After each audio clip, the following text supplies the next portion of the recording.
యేసుక్రీస్తు నామంలో చేరువచ్చిన మీ అందరికీ వందనములు తెలియజేస్తున్నాను.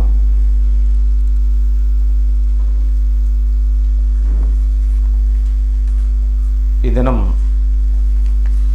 ఆరాధన అనేటువంటి అంశాన్ని మనం ప్రాముఖ్యంగా గ్రంథం నుంచి చూడబోతున్నాం.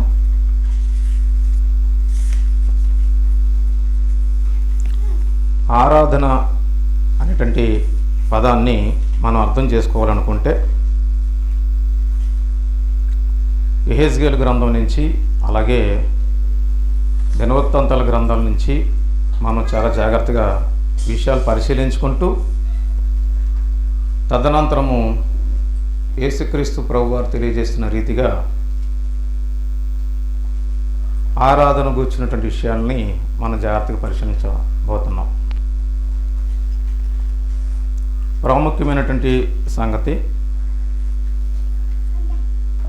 ముందుగా ఒక వచనాన్ని చదువుకొని తదనంతరం మనము ఆ అంశాన్ని బట్టి మనం ముందుకెళ్దాం.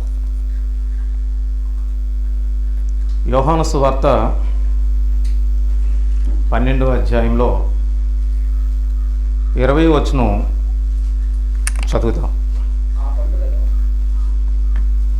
ఆ పండుగలో ఆరాధింప వచ్చిన వారిలో కొందరు గ్రీసు దేశస్థులు ఉండిరి. ఇక్కడ విషయం ఏంటంటే,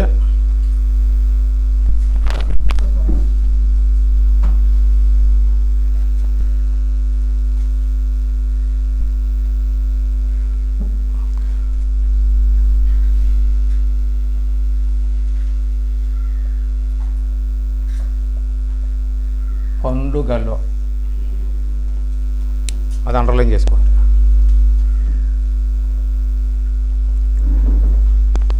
ఆరాధన అనేది అక్కడ రాయబడుతున్న మాట. పండుగలో అంటే ఇంక్లూడింగ్ అయిపోయిన పదం అది. ఈ ఆరాధన అనేటువంటి పదం ఎందులో ఉంది? పండుగలో మిళితమైపోయి ఉంది. పండుగను దాటి కాదు, పండుగకు ముందు కాదు. పండుగల్లో అంటే పండుగ చేస్తూ ఉంటే ఏం చేస్తున్నట్టు? ఆరాధన చేస్తున్నట్టు. అందుకు కీలకంగా ఆ వచనాన్ని మీకు చదివి వినిపించాం. ఆరాధన అనేటువంటి పదం దేనికి సంబంధించింది? పండుగలో వారు చేస్తున్న దానిని బట్టి ఆరాధన అనేటువంటి పదం ఆలోచించాలి. అక్కడ ఏమని రాయబడి ఉంది? పండుగలో. పండుగతో కాదు, పండుగలో. లో అంటే ఏంటండి? లో అంటే ఏంటి? మనము ఎక్కడున్నాం? పలగరలో అంటే ఏంటి? ఆ లోపల ఉన్నాం. ఆ ఊరికి వచ్చేసాము, ఆ ఊరు లోపల ఉన్నాం. అలాగే పండుగలో అంటే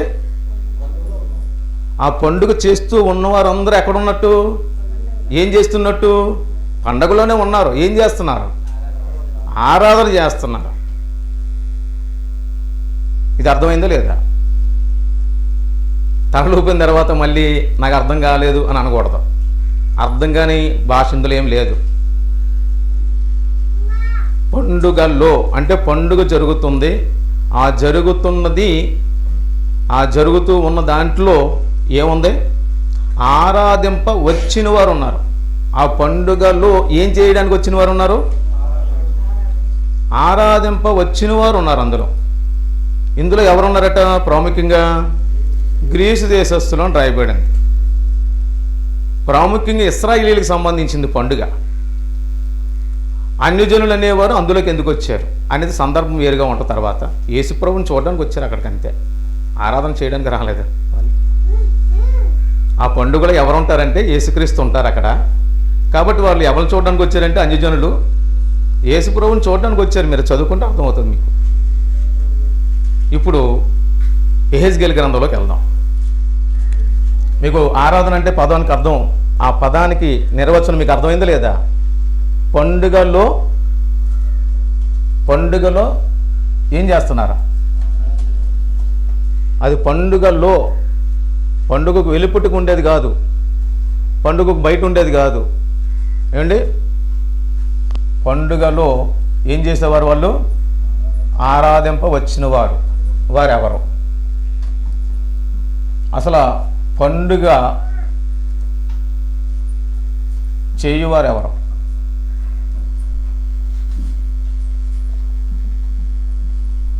ఈ పండుగ చేసేది ఎవరు?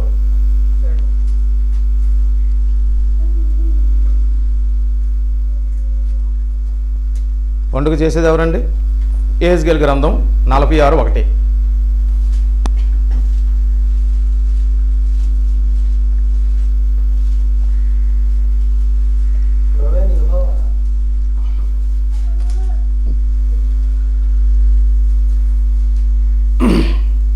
యెహెజ్కేలు గ్రంథము 46:1 చదువుతున్నారు.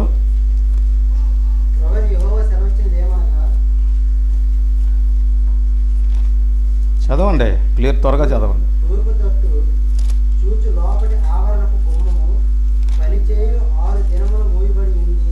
విశ్రాంతి దినములను అమావాస్య దినములను తీయబడి ఉండవలను. తర్వాత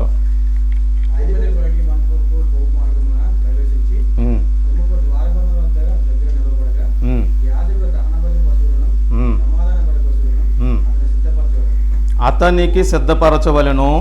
తర్వాత అతడు గుమ్మము దగ్గర నిలువబడి ఏం చేసిన తర్వాత? ఆరాధన చేసిన తరువాత వెలుపులకి సాయంకాలం కాకమునిపే గుమ్మము మూయకూడదు. మరియు విశ్రాంతి దినములలోను అమావాస్యలలోను దేశజనులు ఆ తలుపు దగ్గర నిలవబడి యెహోవాకు ఏం చేయాలట? ఎవరు చేయాలి?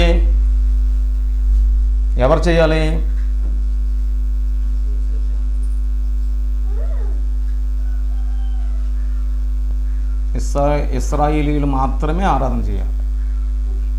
ఎవరికి?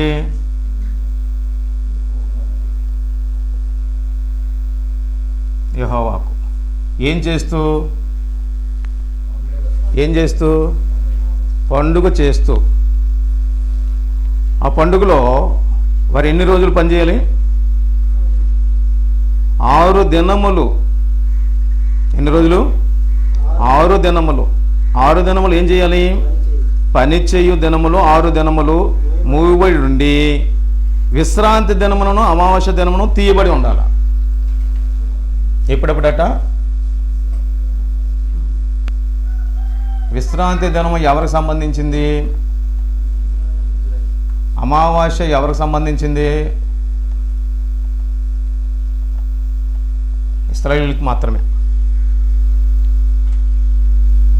ఇశ్రాయేలు ఈ విశ్రాంతి దినములను అమావాస్య దినములను వీళ్ళు ఏం చేయాలంటే 6 దినములు ఇంకా దేవాలయం తీయడానికి వీల్లేదు, మూయబడాలి. విశ్రాంతి దినము అంటే 7వ దినము, అలాగే అమావాస్య దినం అంటే అది దేనికి సంబంధించింది? అమావాస్య దినము పస్కాకు సంబంధించింది. దేనికి సంబంధించింది? పస్కా పండుగకు సంబంధించింది. అమావాస్య అంటే పస్కాకు. ఎందుకంటే వారు చీకటి అంటే రాత్రి వేళ వారు ఏమవుతారు? ఐగుప్తులో నుండి విడుదల పొందేటట్టి దానిని పస్కా పండుగతో పోల్చి దాన్ని అమావాస్య దినము అని అన్నారు. నిర్గమకాండం చూద్దాం. నిర్గమకాండంలో 12వ అధ్యాయము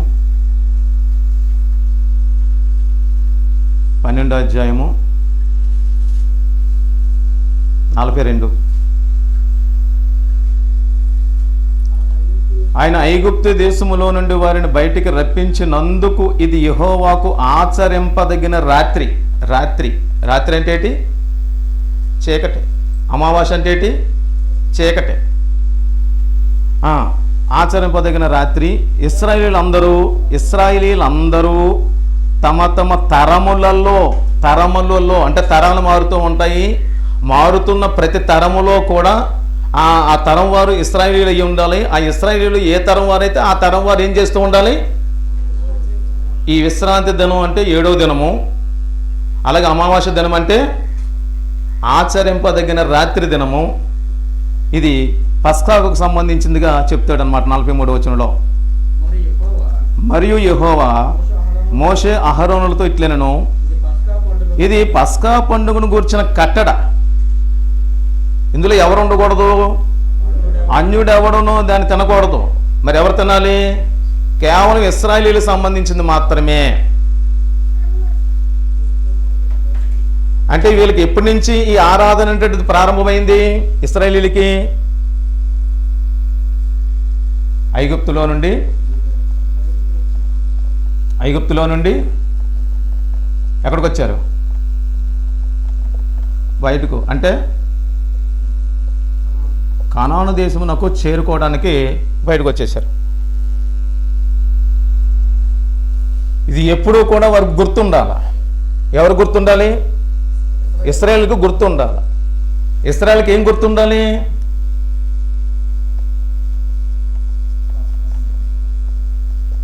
ఇది గుర్తుండాలి. ఇది గుర్తుకొచ్చినప్పుడల్లా వాళ్ళు ఏం చేస్తున్నారు? మాట చెప్పవసరం లేదు.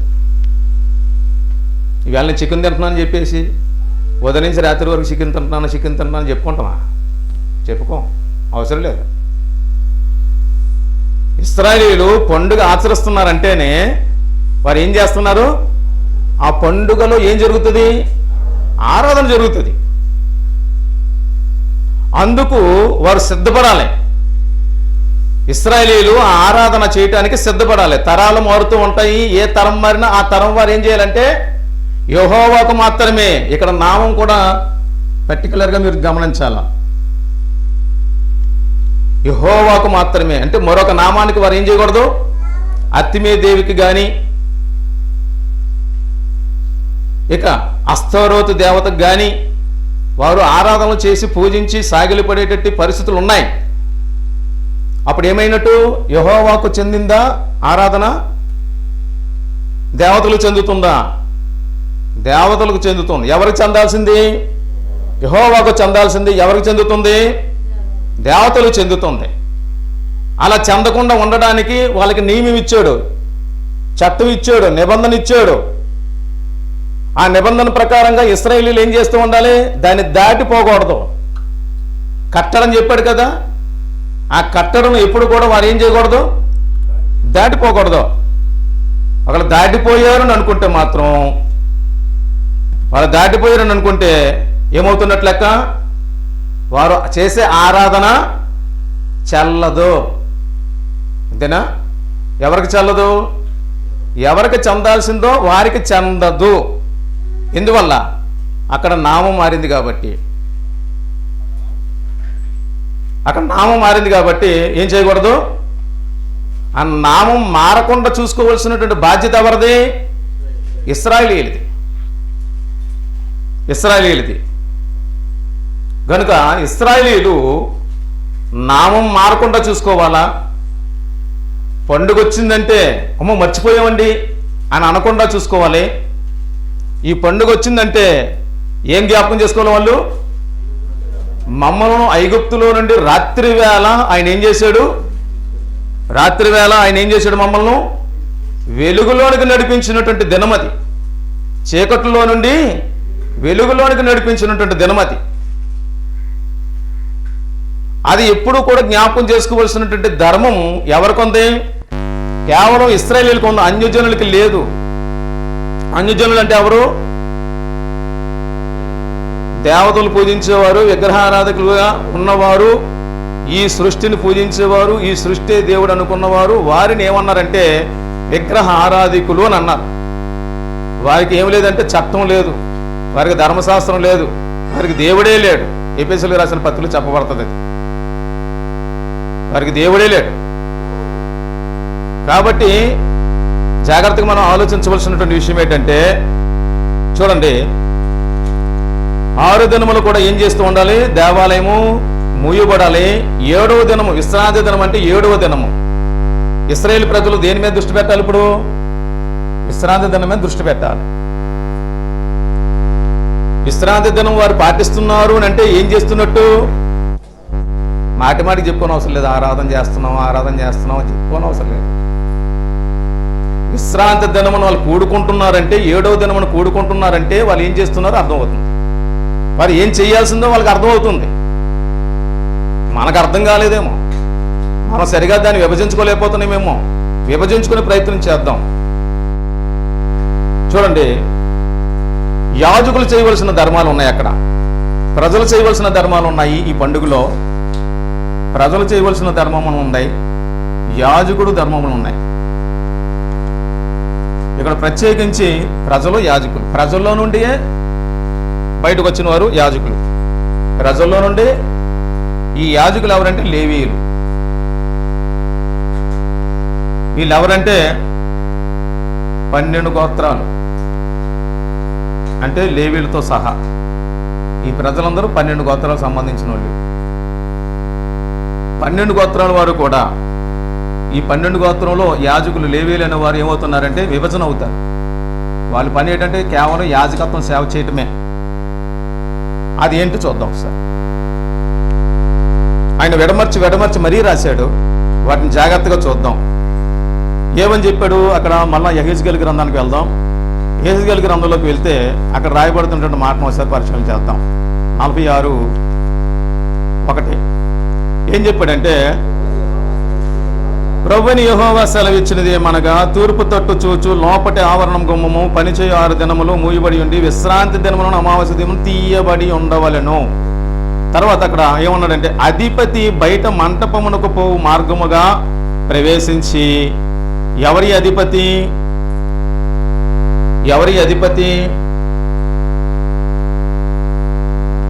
ప్రధాన యాజకుడు, అధిపతి. ఏం చేయాలంట? బయట మంటపమునకు పోవు మార్గంగా ప్రవేశించి గుమ్మపు ద్వారబంధముల దగ్గర నిలవబడి యాజకులు ఎవరు? ప్రధాన యాజకుడు అంటే పెద్ద కొడుకు, పెద్ద కుమారుడు. ఎవరికి? లేవీయుల కుటుంబంలో. తర్వాత చిన్న కుమారులు అంటే 2వ కుమారుడు దగ్గర నుంచి ఇంకా 3, 4, 5 ఎంతమంది అయితే అంతమంది. ప్రతి కుటుంబంలో పెద్ద కొడుకు ప్రధాన యాజకుడు కావాలి. ఇంకా తక్కిన వారందరూ కూడా, చిన్న కుమారులు మొదలుకొని అందరూ కూడా ఏమవుతారంటే యాజకులు అవుతారు. యాజకులు అనబడతారు. ఇప్పుడు యాజకులు చేయవలసిన ధర్మాలు చూద్దాం సార్. ఏం చెప్తున్నాడు? యాజకులు ఏం చేయాలట? దహన బలి పశువులను, సమాధాన బలి పశువులను అతనికి సిద్ధపరచవలను. ఎవరికి? అధిపతికి. అధిపతి దగ్గరికి ఈ యాజకులందరూ ఏం చేయాలి? ఈ పశువులను, వీటిని ఎవరిస్తారు? ప్రజలు ఇస్తారు. దహన బలి పశువులు ఎవరిస్తారు? సమాధాన బలి పశువులు ఎవరిస్తారు? ప్రజలు ఇస్తారు. ప్రజలు ఇస్తే ఎవరి దగ్గరికి వెళ్తాయి? యాజకుల దగ్గరికి వెళ్తాయి. యాజకులు ఎవరికి అప్పచెప్పాలి? అధిపతికి అప్పచెప్పాలి. అధిపతి ఏం చేయాలి?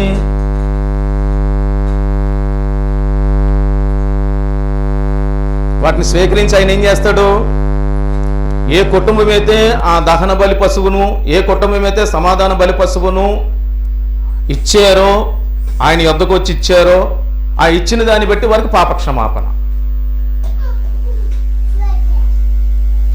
వారు అవి తీసుకొచ్చి ఇచ్చారు అంటే ఏం చేస్తున్నట్టు? ఏ దినంతో మొదలుకొని?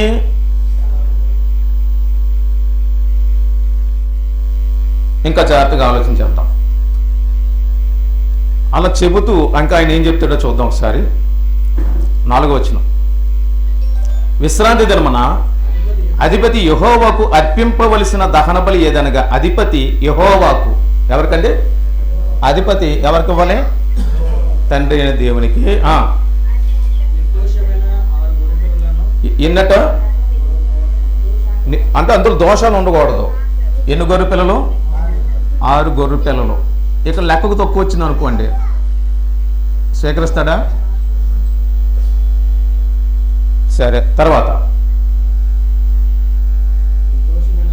6 గొర్రె పిల్లలను, నిర్దోషమైన ఒక పొట్టేలును, పొట్టేలుతో తూమెడు పిండి గల నైవేద్యము చేయవలను.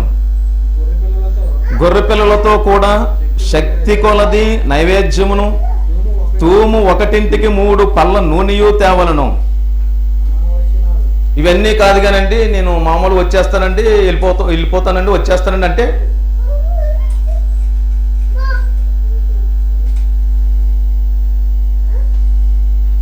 కుదరదు. ఇవన్నీ ఎవరికి సమర్పించాలి, ఎవరికి అర్పించాలి? అర్పించవలసినవి చెప్పాడు అక్కడ. ఏం చెప్పాడు? అర్పించవలసినవి.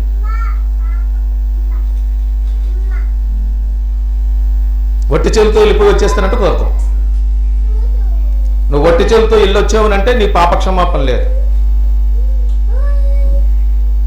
నువ్వు ఆరాధన చేసే విషయంలో యథార్థమైన ఆరాధన విధానము కొనసాగించట్లేదు. లోపభూయిష్టమైనటువంటి పరిస్థితులను కలిగి ఉన్నట్లు కనిపిస్తూ ఉంటుంది. తర్వాత అమావాస్య నాడు నిర్దోషమైన చిన్న కోడిను, నిర్దోషమైన 6 గొర్రెపిల్లను, నిర్దోషమైన 1 పొట్టేలును అర్పింపవలను.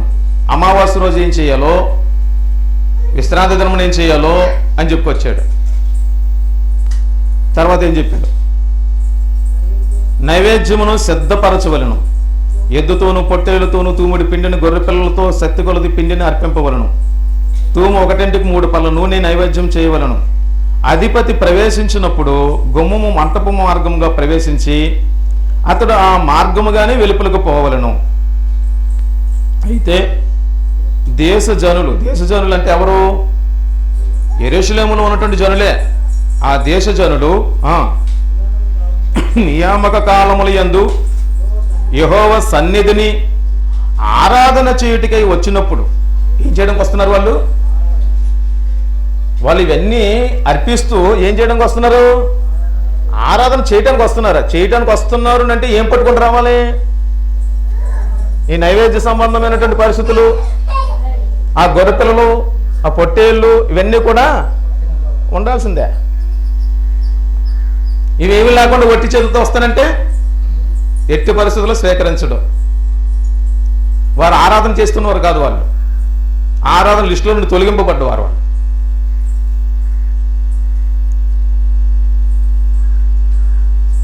చేటుకు వచ్చినప్పుడు ఉత్తరపు గుమ్మపు మార్గముగా వచ్చిన వారు దక్షిణము గుమ్మపు మార్గముగా వెళ్ళవలను. ఎలా వస్తే అలా వెళ్ళిపోవాలి. వచ్చిన దారిని వెళ్ళటానికి లేదు. వచ్చింది ఒక రూట్ అయితే వెళ్ళిపోయేది వేరే రూట్. ఎందువల్ల ఫ్లోటింగ్ తగ్గుతుంది.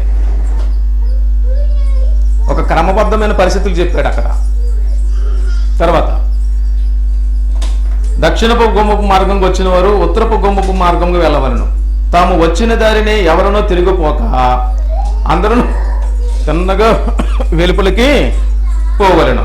అధిపతి వారితో కలిసి ప్రవేశింపగా వారు ప్రవేశించుదురు. వారు వెళ్ళినప్పుడు అందరూ కూడి బయలు వెళ్ళవలను. 11వ వచనం.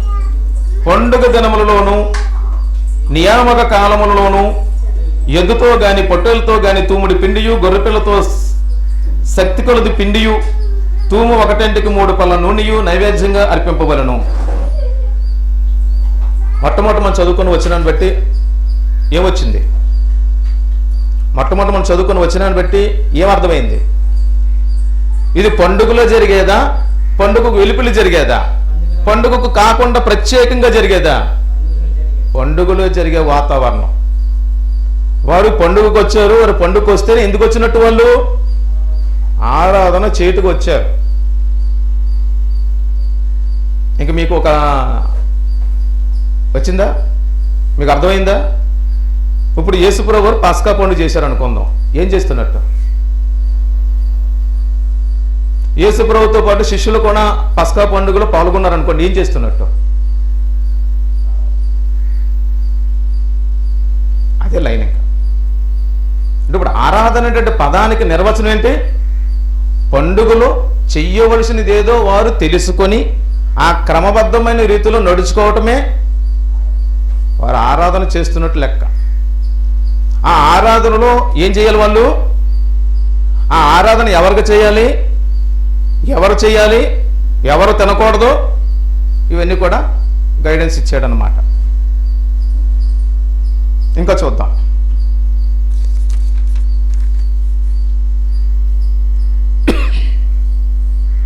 13 వచనం, 46:13. మరియు ప్రతిదినము నిర్దోషమైన ఏడాది మగపిల్లలను దహన బలిగా అర్పింపవలను. ఏ పిల్లను? మగ గొర్రె పిల్లే కావాలి ఆయనకి, ఆడవి అవసరం లేదు. ఎందుకు మగది కావాలన్నది తర్వాత మళ్ళీ మనము ఆలోచన చేస్తాం. యేసుక్రీస్తు ప్రభువారు ఎవరు? మగ గొర్రె పిల్ల. ఆ మగ గొర్రె పిల్లకి ఏం కావాలి? నెక్స్ట్ ప్రజల యొక్క అజ్ఞాన కృతములు నివారణ చేయబడటానికి ఆ మగ గొర్రె పిల్ల అవసరము పడుతుంది. అందుకొరకు ఇక్కడి నుంచి మనకి ఏం చేస్తూ ఉంటాడు? ఆయన హింట్ ఇస్తున్నాడు అనమాట. మగ గొర్రె పిల్ల.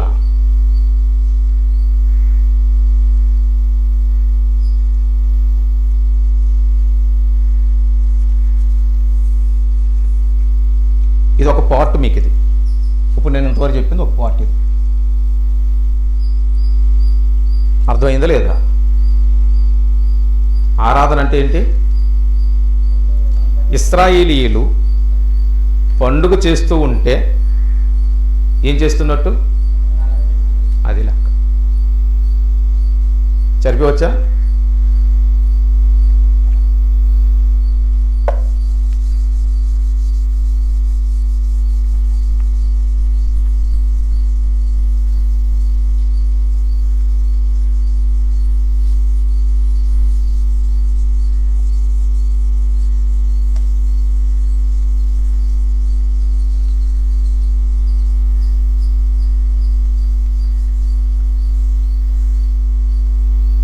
రెండో పార్ట్ దినవృత్తాంతాలు,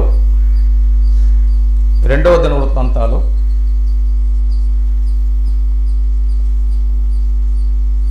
29వ అధ్యాయం నుండి చూద్దాం.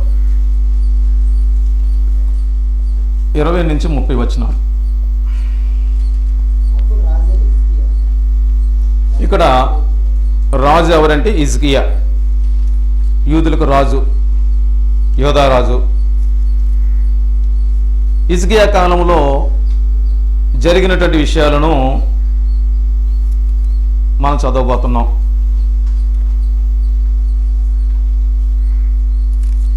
హిజ్కియా కాలంలో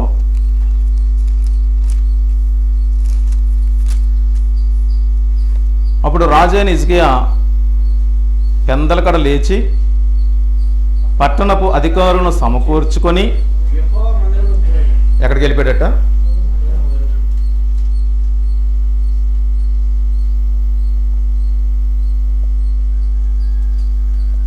ఇక్కడ మందిరము.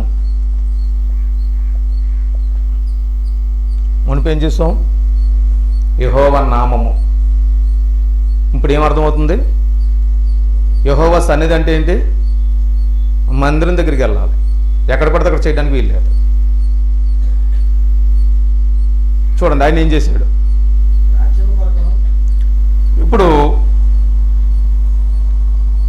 ఆయన ఆరాధన చేస్తూ ఉన్నాడంటే ఎక్కడికి వెళ్ళి? మందిరం దగ్గరికి వెళ్ళి చేస్తున్నాడంటే ప్రాముఖ్యంగా ఇక్కడ ఏంటంటే ప్రార్థన అంశాలు. ప్రార్థనా అంశములు బయలుపడతాయి ఇక్కడ. ఫస్ట్ భాగంలో వారు పండుగ చేస్తున్నటువంటి విధానం. ఓకే అండి. పండుగలో వారు ఏం చేసేవారు? ఆరాధించడానికి వివిధమైనటువంటి పొట్టేలను, గొర్రెపిల్లలను తీసుకొచ్చి గోధుమ పిండితో కూడిన కలిసినటువంటి వాటిని తీసుకొచ్చి అర్పించేవారు. అక్కడ అర్పించాలి, అక్కడ తప్పదు. ఆ ప్రధాన యాజకుడు అధిపతి తీసుకెళ్ళి యెహోవాకు వాటిని సమర్పించాలి. ఎవరెవరు ఇచ్చారు ఏంటో లిస్ట్ మొత్తం అంతా తీసుకెళ్ళి ఆయనకి ఇచ్చేయాలి. అప్పుడు దేవుడు ఆ లిస్ట్ అంతా చూసుకొని ఎవరెవరు ఈ కుటుంబాల నుంచి ఇచ్చారు అన్నది ఆయన ఆ కుటుంబాలను క్షమించేటటువంటి పరిస్థితి తీసుకెళ్తాడు. ఇప్పుడు రెండో భాగం ఏంటంటే ప్రార్థనా అంశం. యెహోవా మందిరము వద్దకు వెళ్ళి ప్రార్థనా అంశమైనటువంటి విషయాన్ని ఆయన వెల్లడి చేస్తూ చెప్తూ ఉంటాడు. అక్కడ చూడండి, మీరు చదువుతారు ఏమనుంది అక్కడ? రాజ్యము కొరకును. మొట్టమొదటి పాయింట్ ఏంటి? రాజ్యము కొరకు. తర్వాత పరిశుద్ధ స్థలము కొరకును, యోధావారి కొరకును పాప పరిహారార్థ బలి చేయుటకై 7 కోడెలను, ఆ, 7 పొట్టేలను, 7 గొర్రెపిల్లలను, 7 మేకపోతులను వారికి తెచ్చియుండును. హిజ్కియా ఏం చేయడానికి సిద్ధపడ్డాడు? హిజ్కియా ఏం చేయడానికి సిద్ధపడ్డాడు అని అంటే రాజ్యము కొరకు. దేని కొరకు? హిజ్కియా ఆలోచనలో దేవునికి విజ్ఞాపన చేస్తూ ఆయన ఏం చేస్తున్నాడంటే రాజ్యము కొరకు. ఈ రాజ్యం కొరకు అంటే రాజ్యం ఎవరండి?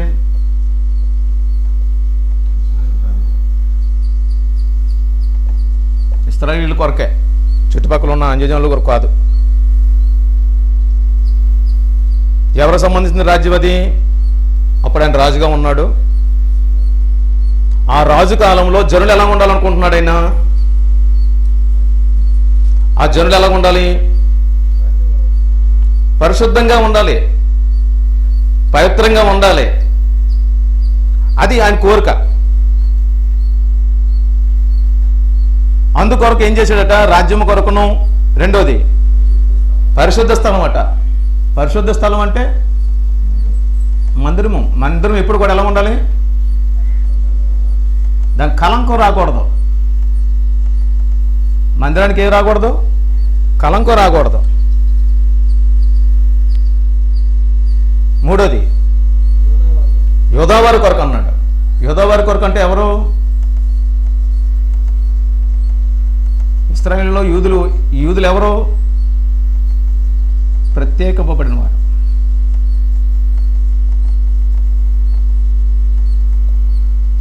యూదుల్ని ప్రత్యేకించపరిచాడు ఆయన దేవుడు. ఈ లేవీల్ని ఎలాగైతే ప్రత్యేకపరిచాడో యాజకత్వ ధర్మానికి, యూదులను కూడా ప్రత్యేకపరిచాడు దేవుడు. ఎందుకంటే ఆదికాండం 49వ అధ్యాయము 8వ వచనం చదువుదాం.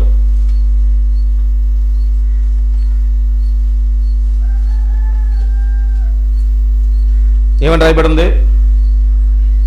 యోధా, ఉమ్. నీ సహోదరులను స్తుతించుదురు. యోధా, నీ సహోదరులు నిన్ను స్తుతించెదరు. నీ చెయ్యి నీ చెయ్యి శత్రువుల మెడ మీద, నీ శత్రువుని మేడ మీద ఉండును. నీ తండ్రి కుమారులు ఉమ్. నీ ఎదుట సాగిలపడుదురు. నీ తండ్రి కుమారులు అంటే ఎవరు కుమారులు? యాకోబుకు కలిగినటువంటి కుమారులు అంటే 12 గోత్రాల వారు. 12 గోత్రాల వారు ఎవరు సాగిలు పడేట అవకాశం ఉంది? యోధా గోత్రంలోంచి రాబోతున్న ఆయనకు సాగిలి పడేట ఒక అవకాశం ఉంది ఒకరోజు. అంటే ఇక్కడ ఎవరి గురించి మాట్లాడుతున్నాడు? భవిష్యత్తులో జరిగే కార్యక్రమం ఇది. భవిష్యత్తులో జరిగే కార్యక్రమం ఎప్పుడు చెప్పేశాడు ఆయన?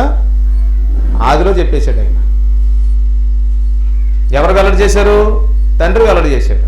ఎవరి గురించి? తన కుమారుని క్రీస్తు గురించి. అందువల్ల యోధా ఇప్పుడే ఎలా ఉండాలి? నశించిపోకూడదు. యోధా గోత్రం మొత్తం తీసేయాలనుకున్నారా?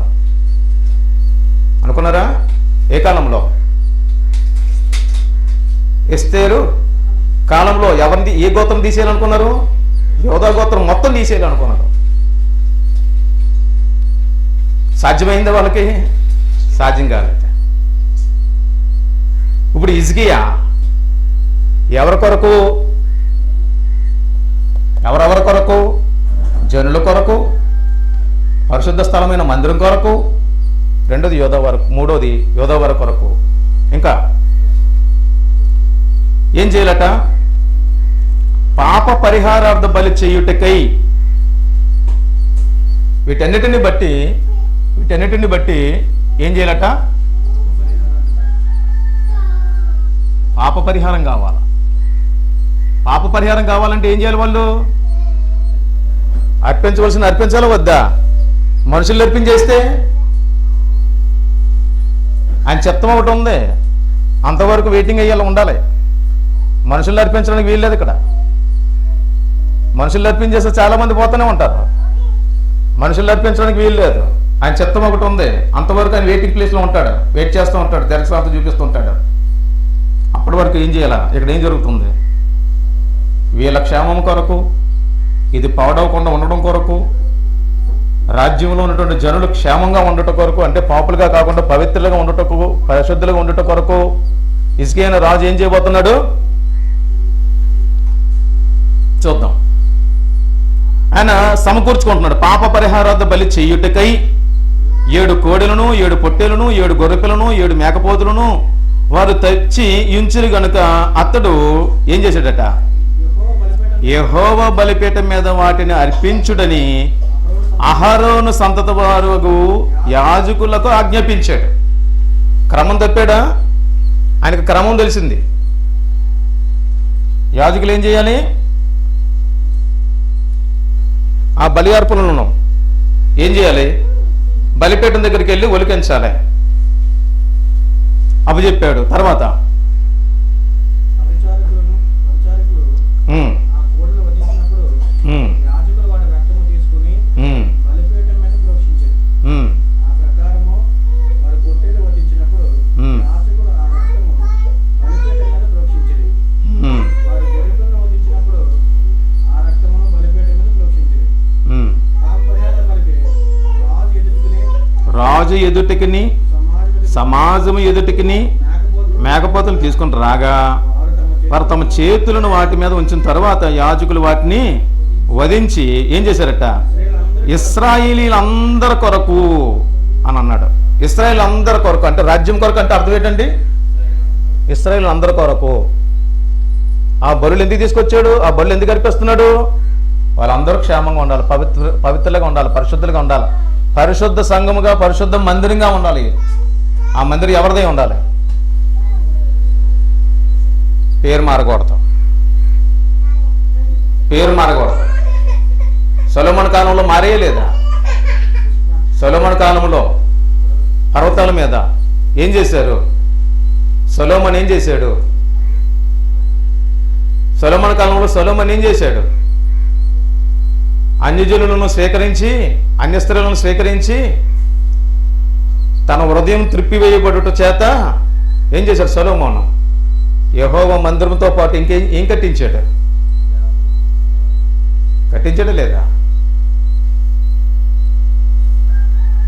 చేయకూడదు. అది ఏ రాజుకి సంబంధించి అలాంటి పరిస్థితులు రాకూడదు. కాబట్టి హిజ్కియా ఈ ఆలోచన చేసి ఏం చేశాడట, ఆయన ఇశ్రాయేలు అందరి కొరకు అందరి నిమిత్తము ప్రాయశ్చిత్తం చేటుకై బలిపీఠం మీద వాటి రక్తం పోసి పాప పరిహారార్థ బలి అర్పించిరి. మరియు దావీదు రాజుకు దీర్ఘదర్శి అయిన గాదును ప్రవక్త అయిన నాతానును చేసిన నిర్ణయం చొప్పున ఇది ఎవరి నిర్ణయం అట? యెహోవా మందిరంలో తాళములో స్వరమండములో వాయించడం అనేది ఎవరి నిర్ణయం అంటే? దావీదు నిర్ణయం. అలాగే నాతాను నిర్ణయం. ప్రవక్తలు గాదు, దీర్ఘదర్శి అంటే ఆయన ప్రవక్త అనే మాట. గాదు, నాతాను వీళ్ళందరూ ఏం చేశారంటే దావీదు యొక్క మాట కొట్టకుండా, అంటే ఆయన రాజు కదా కాబట్టి రాజు మాట కొట్టకుండా వీళ్ళు ఏం చేశారు? ఆ మందిరంలోనికి ఏం తీసుకొచ్చారు? వాళ్ళు తీసుకొచ్చారు. ఆయన ప్రవేశపెట్టమని చెప్పలేదు వాటిని. ఏమండి? కాబట్టి అక్కడ చదువుతున్నాం, యెహోవా మందిరములో తాళములను స్వరమండలను సితారాలను వాయించుటకై అతడు లేవీయులను ఏర్పాటు చేసిను. ఎవరు చేయాలి? లేవీలు అంటే ఎవరండి? అహరోను సంతతి. అహరోను సంతతి వారు మాత్రమే ఆ పని చేయాలి. సరే, అలా చేస్తూ ఇంకా ఏం చేయాలి?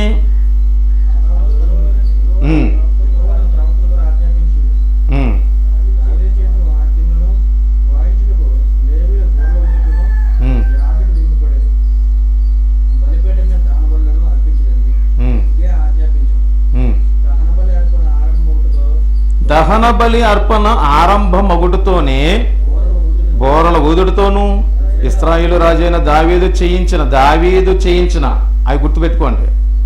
దేవుడు ఆజ్ఞాపించిన కాదు, రాజైన దావీదు చేయించిన వాద్యములను వాయించుడుతోనూ యెహోవాకు ఏం ప్రారంభమైంది? స్తుతి గానము.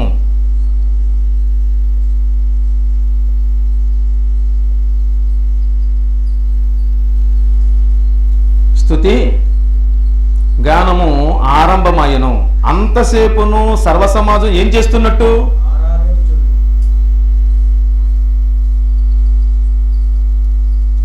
రాజైన హిజ్కియా ఎవరెవరిని ఉద్దేశించి పాప పరిహారార్థ బలులు వాటిని సమర్పించి మందిరం దగ్గరికి వెళ్ళిపోయి చేస్తున్నాడు? రాజ్యం కొరకు, పరిశుద్ధ స్థలం కొరకు, యోధవారి క్షేమం కొరకు ఉద్దేశించి ఆయన లేవీలను ఏర్పాటు చేసి లేవీల ద్వారా యాజక ధర్మాన్ని కొనసాగిస్తూ ఆయన తీసుకొచ్చిన వారికి అర్పిస్తూ అవి దేవునికి సమర్పించేటట్లుగా చేస్తూ వాయిద్య సంబంధమైనటువంటి పరిస్థితులతో ప్రారంభమవుతూ వాళ్ళు ఏం చేస్తున్నారు అక్కడ? అంటే ఇప్పుడు ఆరాధన అంటే ఏంటి?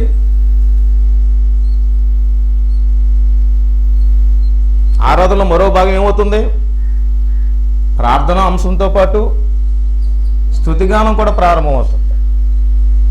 అంటే కీర్తన ఉండాలా వద్దా? గానము చేయవలసిన అవసరం ఉందా లేదా?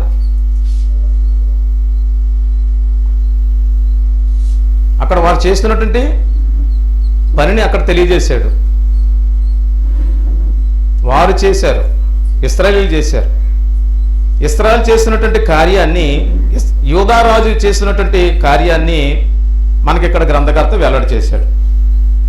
29వ అధ్యాయం చూద్దాం.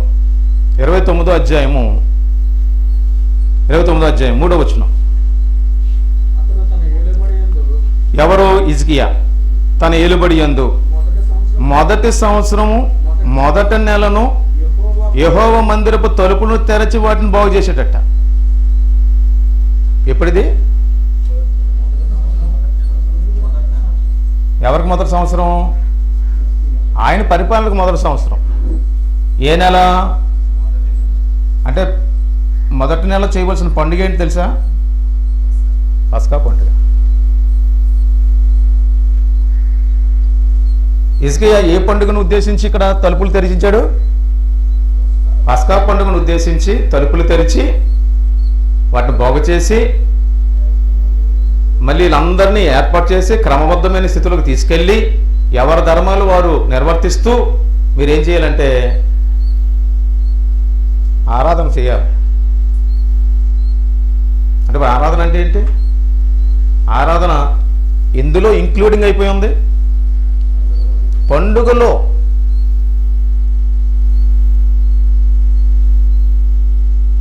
చదవండి ఇంకా అక్కడ ఏం చెప్పి చదవండి ఇంకా. వాటిని బాగు చేసి 4వ వచనం. యాజకులను లేవీయులను పిలువనంపి తూర్పుగానున్న రాజవీధిలో వారిని సమకూర్చి వారికి ఇలాగో ఆజ్ఞ ఇచ్చెను. ఏమని? లేవీయులారా నా మాట ఆలకించుడి. ఇప్పుడు మిమ్మును మీరు ఏం చేయాలంటే ప్రతిష్ఠించుకోవాలా. ప్రతిష్ఠించుకోవడం అంటే అర్థం ఏంటి? మీరు ప్రతిష్ఠించుకోవాలా అంటే దేవునిని ఏం చేయడానికి? ఆరాధన చేయటానికి ఏముండాలి? ప్రతిష్ఠత జరగాలి. మళ్ళీ యోహాను సువార్తలు మనం చూస్తే చదివితే మళ్ళీ ప్రతిష్ఠత గురించి అర్థమవుతుంది.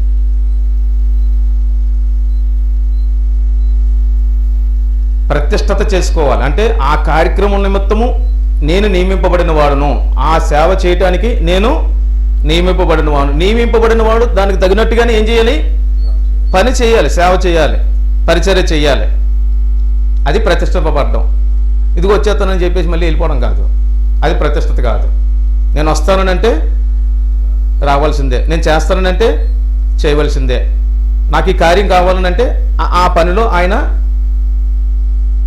100కి 100% ఆ పని జరిగించాల్సిందే. జాగ్రత్త గుర్తుపెట్టుకోండి. ఏం చెప్పాడు ఆయన? ప్రతిష్ఠించుకొని ఏం చెప్పాట? మీ పితరుల దేవుడని యెహోవా మందిరమును ఏం చేయాలట? ప్రతిష్ఠించి పరిశుద్ధ స్థలములో నుండి నిషిద్ధ వస్తువులన్నిటిని బయటకు కొనుకోవడి.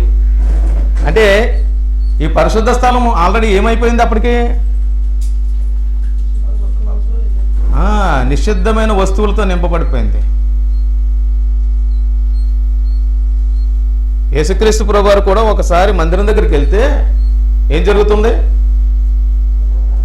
వ్యాపారం జరుగుతుంది. అప్పుడు ఆయనకి ఏమొచ్చింది? కోపం వచ్చింది. ఏం పట్టుకున్నాడు? కొరడా పట్టుకున్నాడు. ఎందువల్ల? పరిశుద్ధ స్థలం ఎప్పుడు కూడా ఎలా ఉండాలి? అది పరిశుద్ధంగానే ఉండాలి. అందులో నిషిద్ధమైనటువంటి పరిస్థితులు ఎక్కడ కూడా అందులోకి రాకూడదు. ఇది గమనించిన హిజ్కియా వాటి నిమిత్తం కూడా ఏం చేశాడండి? అంటే అది పాపమని ఎంచాడు లేదా? జనులు కూడా ఏమైపోతారు? నిషిద్ధమైన వాటిని జరిగిస్తున్నారంటే ఏమైపోతారు? యాజకులతో సహా. అంటే ఇప్పుడు ఈ జనులలో వీళ్ళు ఉన్నారా లేదా? వారు కూడా ఎలా ఉండాలి? పరిశుద్ధంగా ఉండాలి. సేవ చేసేవారు పరిశుద్ధంగా ఉండాలి. జనులు కూడా పరిశుద్ధంగానే సేవ చేయాలి. యోధా వారి కొరకు ప్రత్యేకించి ఎవరిని ఉద్దేశించి రాబోతున్నాడు? మెస్సయ్య వస్తాడు. మెస్సయ్య వస్తాడు. ఏం పొందడానికి? ఏం పొందడానికి? స్తుతి పొందడానికి వస్తాడు. అంటే అంటే ఆయన ఏమవుతాడు? ఆరాధనలో ఒక భాగం అవుతాడా? ఆరాధింపబడతాడా? లేకపోతే ఆరాధనలో ఒక భాగం అవుతాడా? ఆదిలో చెప్పిన మాట జాగ్రత్తగా అండర్లైన్ చేసుకోండి. ఆయన స్తుతింపబడతాడని ఎక్కడ రాయబడింది? మీరందరూ కూడా ఆయనకి ఏమవుతారు? స్తుతింపబడ్డ మాటమే కాదు, ఏమవుతారు?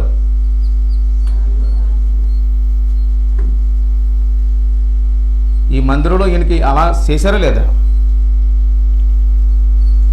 ఆ క్రమం జరుగుతుందా లేదా? ఇక్కడ మధ్యస్థంగా వచ్చింది కాదు ఆరాధన అంటే పదం, మధ్యస్థంగా వచ్చింది కాదు. కానీ మధ్యలో ఆరాధన అనే పదం అర్థమవుతుంది. కానీ మొట్టమొదట మనం గమనించవలసింది ఏంటంటే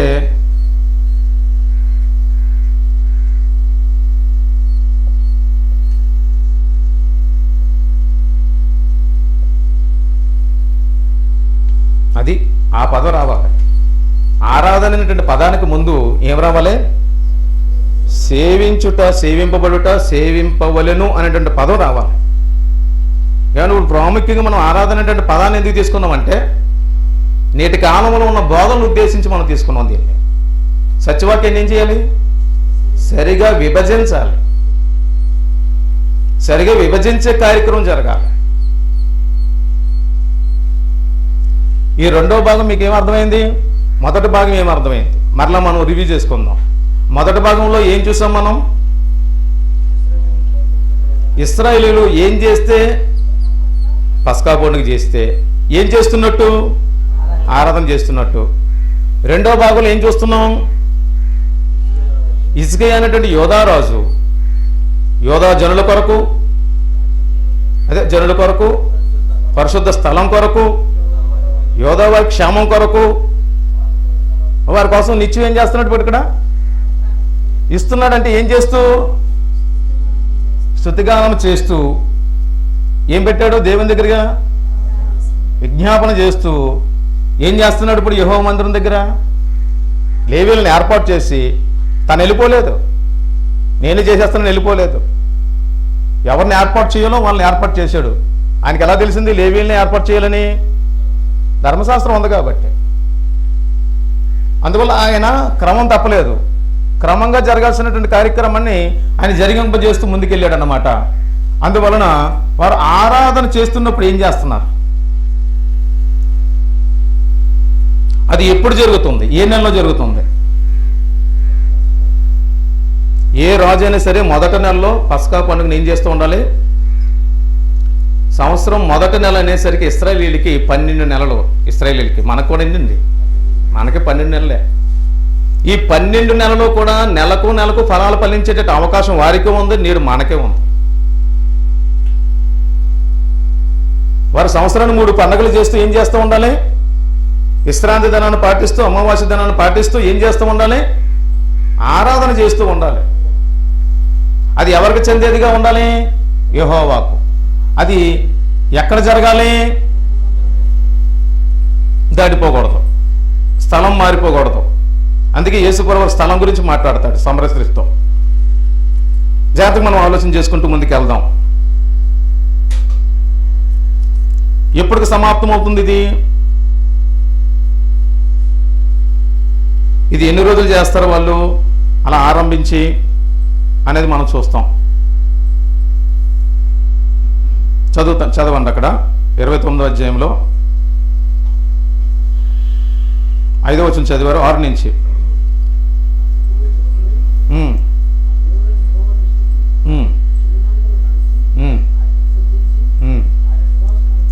ఏం చేయాలట? మన పితరులు ద్రోహులై ఏం చేస్తున్నారట? మన దేవుడిని యెహోవా దృష్టికి ఎలా నడుచుకుంటున్నారండి? ఇప్పుడు ఏం కోరుకుంటున్నాడు ఆయన అంటే? ఎవరికి విజ్ఞాపన చేసుకుంటున్నాడు ఆయన? ఎవరికి మనం చేసుకుంటున్నాడు?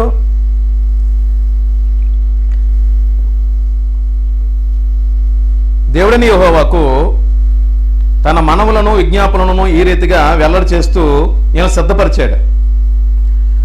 కాబట్టి మన పితరులు ద్రోహులై మన దేవుడిని యెహోవా దృష్టికి ఏం చేశారట? చెడు నడతలు నడిచి ఆయన ఏం చేశారట? విసర్జించి అంటే విడిచిపెట్టి ఆయన నివాసమునకు అంటే అర్థం ఏంటండి? మందిరమునకు. ఆయన నివాసం అంటే ఏంటి? మందిరము. ఈ మందిరానికి ఏం పెట్టుకున్నారట? ఏంటి బాబు పెడముఖం పెట్టేవేటి అంటామా లేదా? పెడముఖం పెట్టడం అంటే అర్థం ఏంటి? మందిరం వైపు చూడకుండా మరోవైపు చూడడం అన్నమాట. మందిరం వైపు చూడాల్సింది పోయి లోకం వైపు చూస్తున్నారు ఇప్పుడు. పెడముఖం పెట్టి ఏం చేస్తున్నారట? పెట్టుకొని దేనిని? మందిరం ఏం చేశారండి? లక్ష్యం చేయలేదు, అలక్ష్యం చేశారు. ఈవేళ కూడా చాలా మంది బాప్తీసాలు పొందేస్తారు, అలక్ష్యంగా తిరుగుతూ ఉంటారు. తిరుగుతున్నారా లేదా? అందుకనే పరిశుద్ధ స్థలం కొరకు కూడా ఏం చేస్తున్నాడు ఆయన? అలా చేసింది ఎవరు? జనులు. వారి కొరకు ఏం చేస్తున్నాడు? అందులో ఇంక్లూడింగ్ అయిపోయింది ఎవరు? అది వారికి కూడా కలిగి ఉన్నారు కదా. కాబట్టి వాళ్ళు కూడా పరిశుద్ధత పొందాల. రాజు ఆలోచనలు ఉన్నదేనా ఉద్దేశం? ఆరాధనలో మనం ప్రార్థన అంశాలుగా వాటిని ఏం చేస్తున్నాడు ఆయన? ఆరాధనలో ప్రార్థన అంశాలుగా ఆయన మైండ్లో పెట్టుకొని వాటిని ఉద్దేశించి వీళ్ళకి క్రమం చెప్పి ఆ క్రమ ప్రకారంగా ఏం చేయమంటున్నాడు? మీరు ఆరాధన చేయనని చెప్పాడు. 7వ వచనం. మరియు వారు మంటపం యొక్క ద్వారములను మూసివేసి దీపములను ఆర్పివేసి పరిశుద్ధ స్థలమందు ఇశ్రాయేలీయులు దేవునికి ధూపము వేయకయు దహన బలులను అర్పింపకయు ఉండురి. ఇలా చేశారట. అంటే ఇశ్రాయేలీయులు ఆరాధనను యథార్థంగా చేయగలిగేటట్టు స్థితికి వెళ్ళారా లేదా? కోల్పోయారా? హిజ్కియా చూసిన దగ్గరికి వాళ్ళు కోల్పోయారు. వాళ్ళు దేవుని యథార్థంగా ఆరాధించే విషయంలో వారు దూరపరచబడ్డారు. ఇప్పుడు హిజ్కియా ఏం చేశాడంటే కంకణం కట్టుకున్నాడు. లేదు, ఈ ప్రజలు మళ్ళీ నేనేం చేయాలి? వారిని ప్రేరేపించాలి, వారిని పురుకొల్పాలి, వారిని మళ్ళా పరిశుద్ధత వైపుకు త్రిప్పాలి, నడిపించాలి. ఇవాళ సంఘానికి వచ్చి ఆగిపోతారు. ఆగిపోయిన వారి విషయంలో మీరు అందరూ ఏం చేస్తారు? మీకంటే ముందు సేవకుడు ఏం చేస్తాడు? అర్థమవుతుందా లేదా? ప్రేరేపించే తత్వం ముందు ఎవరికి సేవకుడికి ఉండాలి. ఇక్కడ యాజకులకి అదేం లేదు. ఇక్కడ ఎవరికి ఉంది? రాజుకు ఉంది. ఎందుకు రాజుకు ఉంది? బాధ్యత ఎవరిది? రాజుదే, యాజకులది కాదు. యాజకులు వారు తీసుకొచ్చినటువంటి అర్పణలు అర్పించడం వరకే వాళ్ళ పని. వారి కొరకు ప్రార్థన చేస్తారు అక్కడ అర్పించినప్పుడల్లా కూడా. కాబట్టి రాజు ఏం చేశాడంటే ఈ మూడింటిని విషయంలో వారిని మళ్ళీ తిరిగి ఏం చేయాలనుకుంటున్నాడు? దేవుని వైపు, దేవుని మందిరం వైపు నిషిద్ధమైనటువంటి విషయాలను బట్టి తీసివేసి మళ్ళీ పరిశుద్ధతను నింపుకోగలిగేటువంటి పరిస్థితులను సమకూర్చడానికి సిద్ధపరుస్తున్నాడు అక్కడ.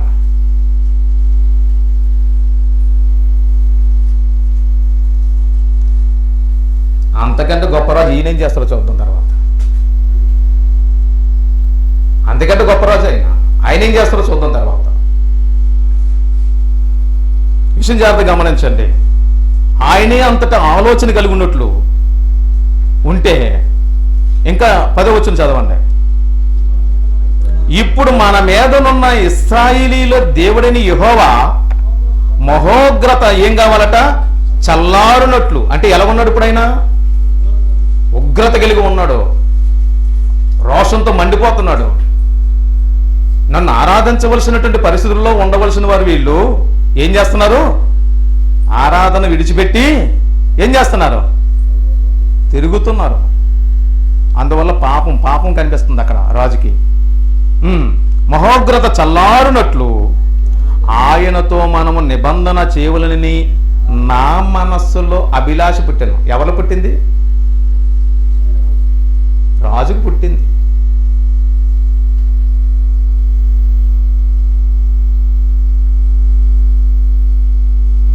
పదిహేడు వచనంకి వచ్చేయండి. మొదటి నెల మొదటి దినమున గుర్తుపెట్టుకోండి, ఇది మొదటి నెల మొదటి దినమున.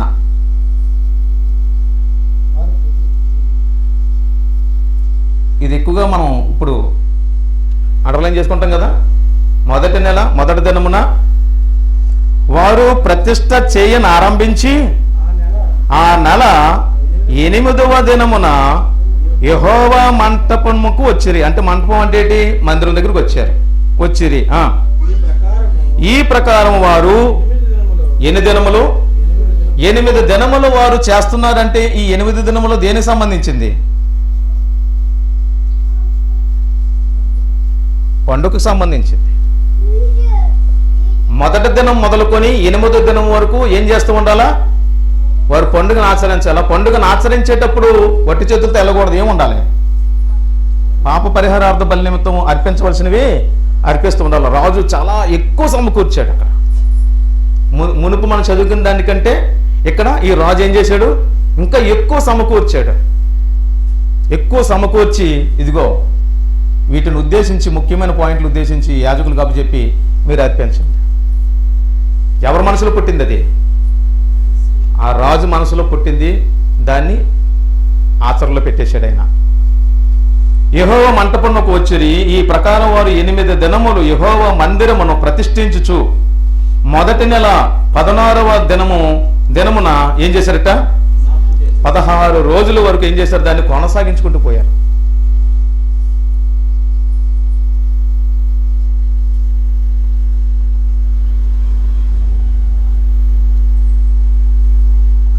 ఈ 16 రోజులు ఏం చేసినట్టు? వాళ్ళు ఏం చేస్తారు? వాళ్ళు అసలు 8 రోజులే, కానీ ఇంకా ఎక్కువ 8 రోజులు, మరొక 8 రోజులు ఎందుకు పొడిగించుకున్నారు?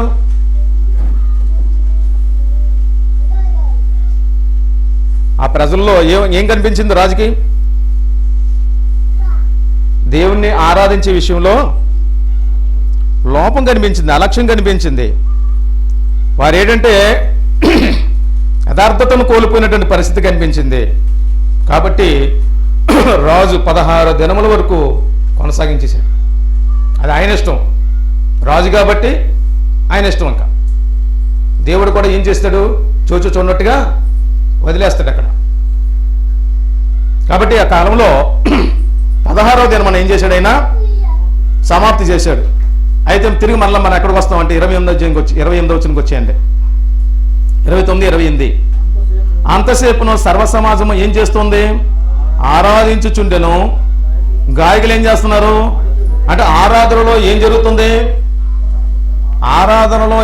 పాప పరిహారార్థ బలులు జరుగుతున్నాయి ఒక పక్క. ఆ బలులు అర్పిస్తూ ఉంటుండగా వాయిద్యాలు వాయించేవారు ఉన్నారు ఇంకో పక్క. అవి జరుగుతూ ఉంటే స్తుతిగానం చేసేటట్టు గాయకులు కూడా ఉన్నారా లేదా? ఉన్నారు. అంటే వారు గానం చేస్తున్నారంటే ఆ గానం చేసేది దేనికి సంబంధించింది అయి ఉంది? దేంట్లో భాగమై ఉంది? దేంట్లో మిళితమై ఉంది? అంటే కీర్తనలు అనేవి దేనికి ఏ భాగానికి సంబంధించినగా ఉన్నాయి? ఆరాధనలో ఒక భాగంగా ఉన్నాయన్నమాట.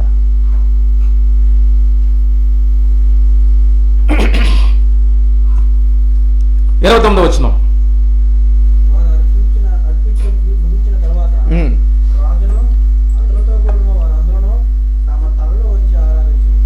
తలలు ఎత్తారా? తలలు దించారా? తలలు దించారు. తలలు దించి ఏం చేశారండి? ఆరాధించిరి. తర్వాత 30వ వచనం. దావీదును దీర్ఘదర్శియగు ఆశాపును రచించిన శ్లోకములను ఎత్తి ఏం పాటలు పాడారు వాళ్ళు? ఏం కీర్తనలు పాడారు వాళ్ళు? దావీదు రాసిన పాటలు ఉన్నాయి, కీర్తనలు ఉన్నాయి. కీర్తన గ్రంథం ఉందా లేదు మనకి? కీర్తన గ్రంథంలో దావీదు రాసినవి ఉన్నాయా లేదా? ఆశాపు రాసిన ఉన్నాయా లేదా? ఇవన్నీ ఎత్తి ఏం చేశారట వాళ్ళు? స్తుతిగానం చేశారు. స్తుతిగానం చేశారు. ఈ స్తుతిగానం చేసేటటువంటి ఈ భాగం ఎందులోకి సంబంధించింది? ఆరాధనలో ఒక భాగం. మరలా దాన్ని జాగ్రత్తగా మనం అధ్యయనం చేయాల్సిన అవసరం ఉంది. చదువుతాం ఇక్కడ. శ్లోకంలోని ఎత్తి యెహోవాను ఏం చేశారట? స్తుతించుడని రాజని హిజ్కియాయు అధిపతులను లేవీయులకు ఆజ్ఞాపింపగా వారు సంతోషముతో, దేంతో? సంతోషముతో. అంతవరకు వారికి ఏం లేదు, సంతోషం కొరవడింది. ఇప్పుడు ఆయన వారిలో ఏం కలిగించాడు? సంతోషం కలిగించాడు. హిజ్కియా చేస్తున్నటువంటి ఆ కార్యము వారిని ప్రేరేపించి తిరిగి మరలా వారిని ప్రతిష్ఠించడం జరుగుతున్నటువంటి కార్యం అంతా కూడా ఏంటంటే దేవుని ఆరాధించే విషయంలో ఏ విధంగా వారు ముందుకు కొనసాగారు అన్నటువంటి విషయాన్ని మనం హిజ్కియా భాగంలో చూస్తాం. ఇది రెండవ భాగం.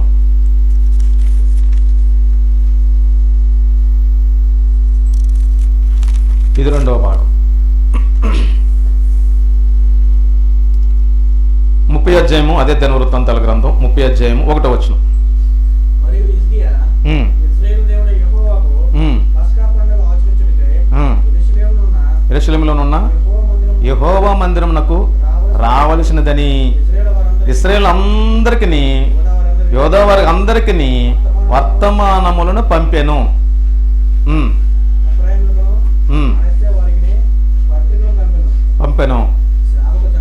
సేవకు చాలినంత మంది యాజకులు తమ్మును తాము ప్రతిష్ఠించుకొనకుండుట చేతను, జనులు యెరూషలేములో కూడుకొనుకుండుట చేతను మొదట నెల యందు పస్కా పండుగ ఏం చేయలేదు. జరిగిందా? జరగలేదట. జరగాల్సిన అవసరం ఉందా లేదా? ఉంది, కానీ జరగలేదు. కారణం ఏంటి? జనులు ఏం చేశారు? కూడికను ఏం చేశారు?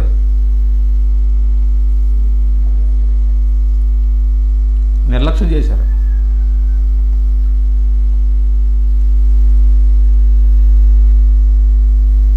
ఇది మళ్ళీ మనకు హైలైట్ అవుతుంది పదం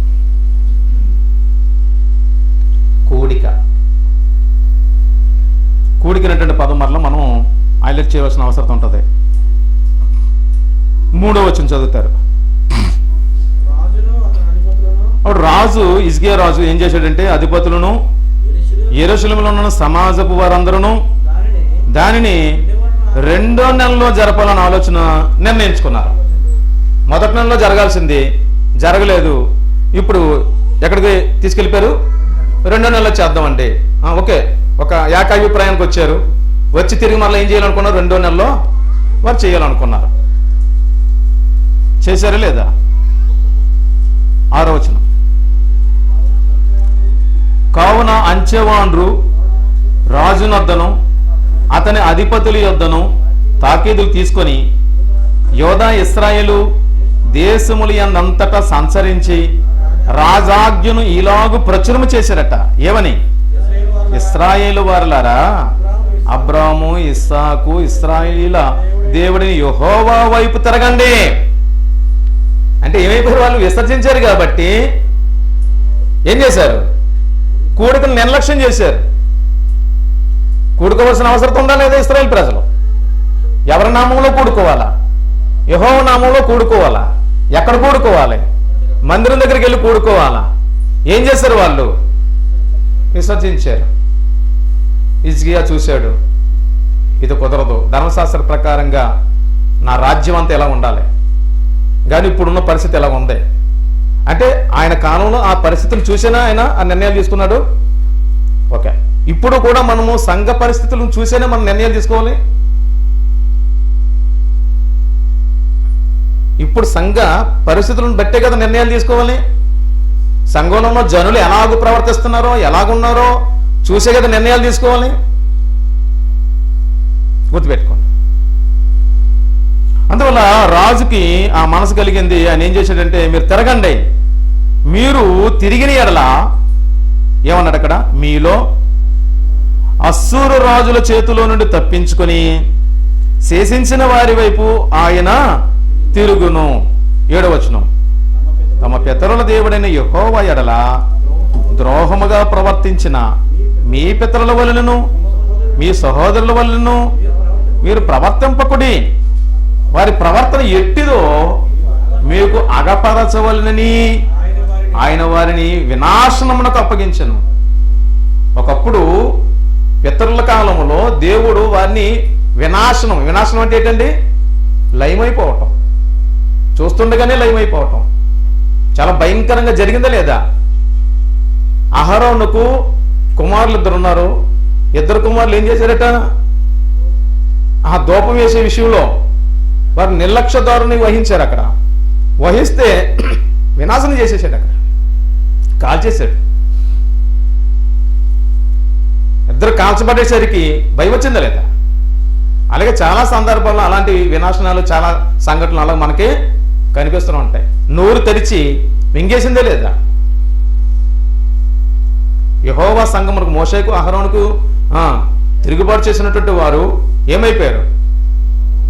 భూమి నోరు విడవగా వాళ్ళందరికీ వెళ్ళిపోయారు, వినాశనం వచ్చింది. చూడండి, ఇలాంటి సందర్భాలు చాలా ఉంటూ ఉంటాయి. కాబట్టి అక్కడ జ్ఞాపం చేశాడు, అలాంటి వినాశనమునకు మీరు వెళ్ళకండి. 8వ వచనం, మీ పితరుల వలె మీరు అవిధేయులు కాక యెహోవాకి ఏం కావాలట, లోబడి ఆయన శాశ్వతముగా పరిశుద్ధపరచిన ఆయన పరిశుద్ధ మందిరములోకి ప్రవేశించి మీ దేవుడిని యెహోవా మహోగ్రత మీ మీద నుండి తొలగిపోవునట్లు. ఏ పదం వచ్చింది ఇప్పుడు? ఏం చేయాలట అంటే ఏం చేయాలి? ఆరాధించాలి. ఏం చేయాలి?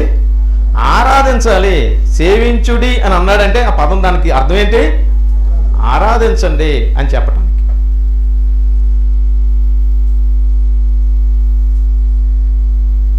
ఈ 2వ భాగంలో మనం గమనించవలసినటువంటి విషయాలు ఏంటంటే ఇంకా ఉన్నాయి. 30వ అధ్యాయం 15వ వచనం చదవండి.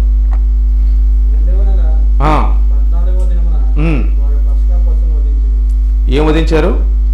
పస్కా పశువును వధించారు అంటే ఏం జరుగుతుంది? అంతేనా? రైట్. తర్వాత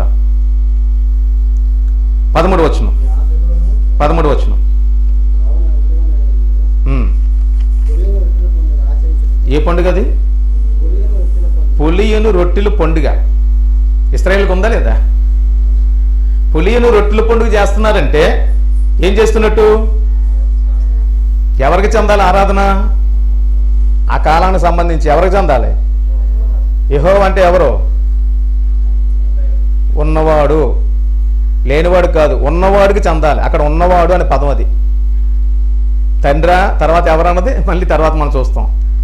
మలాగా గ్రంథం నుంచి మళ్ళీ మనం చూసుకున్నా సరే తండ్రి అని అనబడతాడు. ఓకే అండి, సరే. యేసుప్రభువు చెప్పిన మాటలో కూడా తండ్రి అని అనబడతాడు. కాబట్టి ఇక్కడ యెహోవా అనేటువంటి పదం ఎవరిని ఉద్దేశించి చెప్తున్న పదం? కేవలం ఎవరిని ఉద్దేశించి? అప్పటికి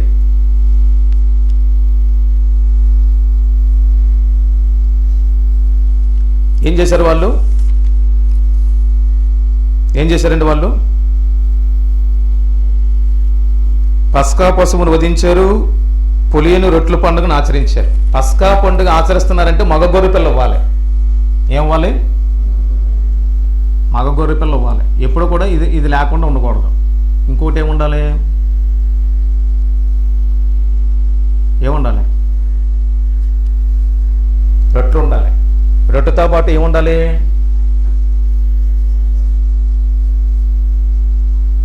పస్కా పండుగ చేసేటప్పుడు ఇది వాళ్ళకి ఆనవాయితీనా కాదా? కొత్తగా మళ్ళీ చెప్పాలా? కొత్తగా చెప్పాల్సింది ఏమి లేదు, ఆల్రెడీ నేర్పించేశాడు ఆయన. మోషే నేర్పించేసిన దాన్ని కొనసాగిస్తున్నటువంటి తరుణంలో హిజ్కియా కాలం దగ్గరకు వచ్చేసరికి, లేకపోతే ప్రవక్తల కాలం దగ్గరకు వచ్చేసరికి జనులు ఏం చేస్తున్నారు? నిర్లక్ష్యం చేసేసారు.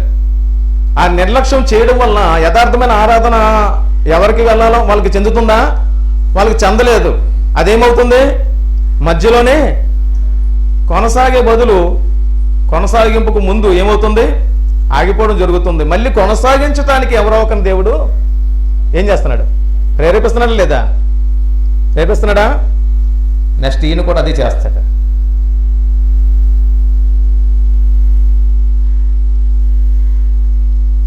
ఇశ్రాయేల్ నుంచి వచ్చినటువంటి యేసుక్రీస్తు కూడా అదే చేస్తాడు. జనులు ఏమైపోయారు? యథార్థంగా ప్రవర్తించవలసినటువంటి వారు ఆ ప్రవర్తన ఏం చేశారు? వాళ్ళు ఆ కూడికను ఏం చేశారు? వాళ్ళు ఆ స్తుతిగానములు ఏం చేశారు? వాళ్ళు ఆ అర్పణలు ఏం చేశారు? వాళ్ళు ఆ పులిని రొట్టెల పండుగలో వాళ్ళు ఆనందించవలసినటువంటి ఆ దానిని ఏం చేశారు? వాళ్ళు కోల్పోయారు. సంతోషం కోల్పోయారు లేదా? కోల్పోయారు. మరలా వారిని సంతోషంలోనికి నడిపించాలంటే ఏం చేయాలి? యథార్థమైన స్థితికి తీసుకెళ్లాలంటే ఏం చేయాలి? పురుకొల్పేవారు రావాలి. ఇక్కడ ఈజీగా పురుకొల్పడం లేదా? పురుకొల్పిన లిస్టులో ఎవరున్నారో ఈజీగా కనిపిస్తున్నాడు. తర్వాత యేసుక్రీస్తు కనిపిస్తారు. ఎవరిని పురుకొల్పుతాం? అన్యజనులు కాదు. ఎవరిని? ఇశ్రాయేలీయుల్ని. ఇశ్రాయేలీయుల్ని. ఇశ్రాయేలీయుల్లో ఎవరైతే తొలగిపోయారో వారందరూ తిరిగి మరలా అటు రీతిగా కొనసాగింపు జరుగుతూ ఉంటుంది అన్నమాట. 25 వచనం, 30 అధ్యాయం 25 వచనం. అప్పుడు యాజకులను లేవీయులను యోధా వారిలో నుండి ఇశ్రాయేలు వారిలో నుండి వచ్చిన సమాజపు వారందరూ ఇశ్రాయేలు దేశములో నుండి వచ్చి యోధాల కాపురమున్న అన్యులను ఏం చేశారట? అంటే వాళ్ళు ఆరాధన చేశారా? యోధాలో వాళ్ళు ఏం చేస్తున్నారు? వాళ్ళు కాపురం ఉన్నారంతే. ఇందాక మనం చదువుకున్నాం. వీళ్ళు చెందుతుందా? ఇందాక మనం చదువుకున్నాం కదా ఇక్కడ యోహాను సువార్త 12:20 వచనం చదివారు కదా. అక్కడ గ్రీస్ దేశస్తులు ఉన్నారు, ఇక్కడ ఎవరు ఉన్నారు? అన్యులు. ఎవరితో కాపురం ఉన్నారు? యోధా వారితో కాపురం ఉన్నారు. అన్యులను సంతోషించారట. 26 వచనం. యెరూషలేము కాపురస్తులకు మిక్కిలి ఆనందం కలిగింది. అంటే ఒక రాజు ప్రోత్సహించి వారిని పురుకొలిపి తిరిగి మళ్ళా దేవుని వైపు తిప్పి మీరు ఇలాగ ఆరాధన చేయండి అని కోరుకుంటున్నాడు. అప్పుడు మన మీద ఉన్న కోపం ఏమవుతుంది? చల్లారుతుంది. కాబట్టి ఇప్పుడు రాజ్యం ఏమైపోయిందంటే, పరిశుద్ధ స్థలం ఏమైపోయింది? యూదులు ఏమైపోయారు? ఇవన్నీ కూడా రాజు గ్రహించి ఆయన అట్టి ఆరాధన కార్యక్రమం విషయంలో పురుకొల్పి ప్రజలందరినీ కూడా ఏం చేశాడు? ఆరాధించేటట్లుగా చేశాడు. అందులో అన్యజనులు కూడా ఏం చేశారట?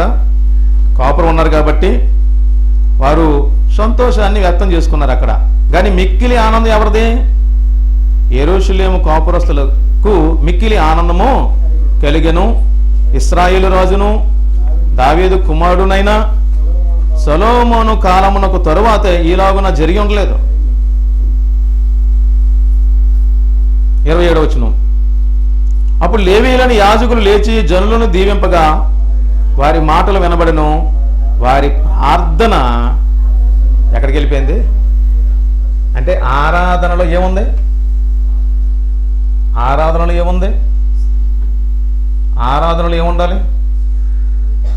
కోడిక ఉండాలి. ఈ కూడికలో ఏముండాలి? అందులో ఏముండాలి? ఏం చేయాలి?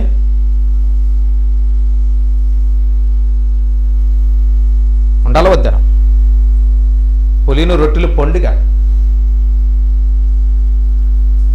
ఇవన్నీ మీరు జాగ్రత్తగా అర్థం చేసుకునే ప్రయత్నం చేయండి.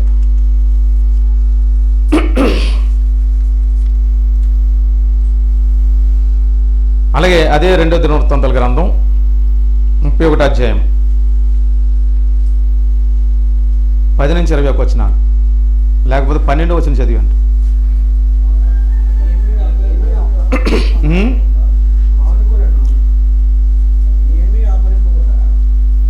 వారు వాటిని సిద్ధపరిచి ఏమయు అపహరింపకుండా కానుకలను 10వ భాగములను ప్రతిష్ఠితములుగా తేబడిన వస్తువులను లోపల చేర్చిరి. ఏ లోపల? మందిరం లోపలికి ఏం రావాలి ఇప్పుడు?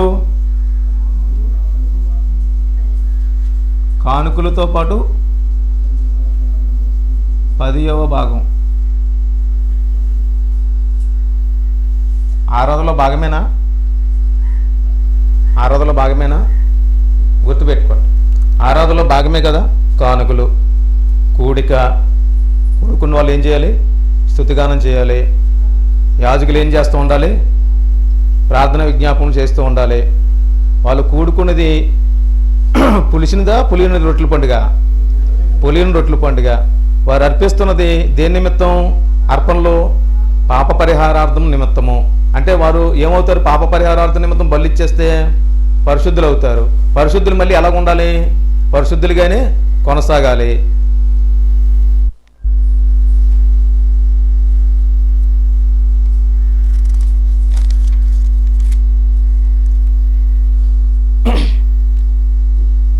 ఇది 2వ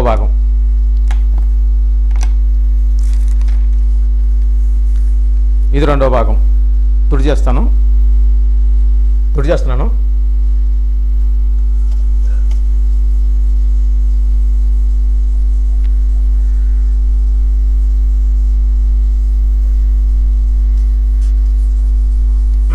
3వ భాగం చెప్పిన తర్వాత మనం భోజనాన్ని దిగుదాం.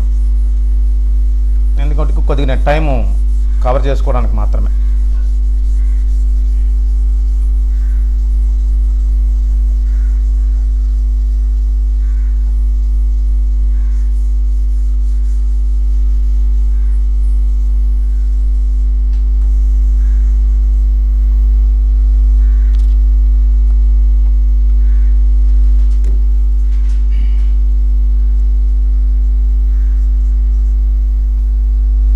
యోహాను సువార్త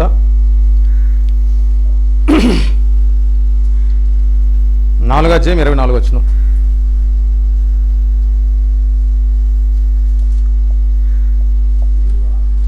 దాన్ని ఉద్దేశించి కొన్ని పాయింట్లు రాస్తాను, రాసేసుకోండి. ఆ తర్వాత వాటిని విడమరుచుకుంటూ భోజనానంతరం మనము గమనించడానికి సిద్ధపడతాం. ఆరాధన అంటే ఏంటో చెప్తున్నాం మీకు. ఆరాధన అంటే ఏంటి? వారు ఇశ్రాయేలీయులు విశ్రాంతి దినమున కూడుకున్నా వారు ఏం చేస్తున్నట్టు? ఆరాధన చేస్తున్నట్టే. పస్కా పండుగ చేసినా ఆరాధిస్తున్నట్టే. మరియు ఆరాధనలో భాగాలు కూడా మీరు గమనించారు. ఓకేనా? 3వది ఏంటంటే యోహాను 24:24 బట్టి ఏమని రాయబడింది? ఆత్మ కనుక ఆయన ఆరాధించేవారు ఆత్మతోను సత్యముతోనూ ఆరాధింపవలెనని రాయబడింది. దీంట్లో నేను ఒక 10 పాయింట్లు మీకు రాసి చూపించిన తర్వాత వాటిని విడమర్చడానికి సిద్ధపడతాను. ఆత్మతో సత్యంతో అంటే ఏంటో, అది దేనికి సంబంధించిందో, ఆరాధన సంబంధించింది కాబట్టి ఎలాగా ఉన్నది మీరు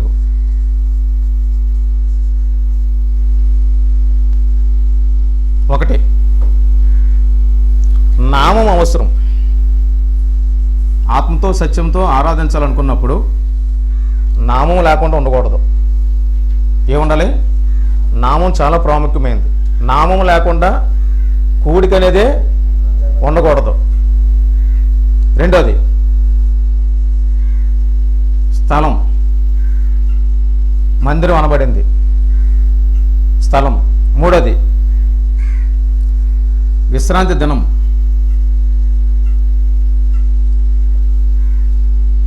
4 బలులు అవసరం. 5 యాజకులు అవసరం. 6 స్థలం అవసరం. 7 సేవా ధర్మంలో.